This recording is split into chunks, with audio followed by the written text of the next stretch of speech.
Well, we are tracking the latest with Hurricane Erin. It is not going to directly hit the U.S. East Coast, but there will be some impacts, significant impacts, and there are two more systems lined up behind Erin.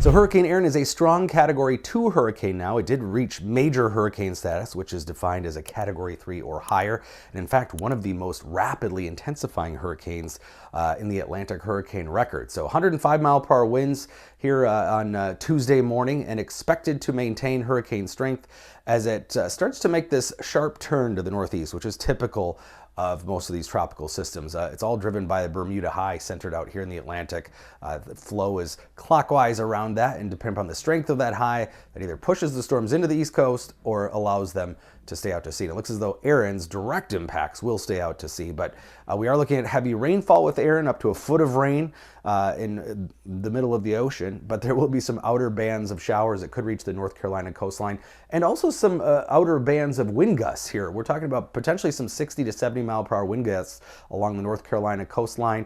And some gusty winds, 40, 50 miles an hour, all along the East Coast here.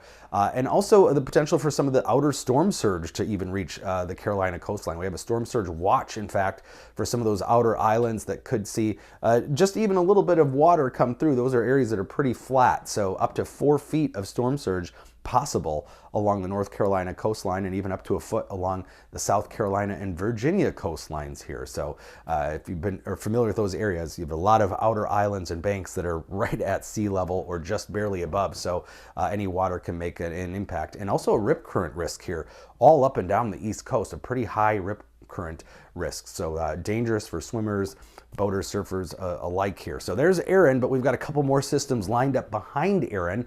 A blob of clouds here, you can see, and another one further to the east of that. Both potentially could become tropical systems. In fact, the system behind Erin, likelihood of becoming a tropical named storm here in the next 7 days. 60% probability, 30% chance here on that system farther to the east in the next 7 days. But beyond 7 days, maybe a stronger likelihood as it gets into some of these warmer waters, all depending upon shear and the warm water temperatures, for example. So there's Erin and her highest winds going just offshore of the U.S., but then watch that system that is behind it, also gaining some steam here, but also probably staying out to sea. So that's the good news here with Erin. So these are tropical storm force probabilities.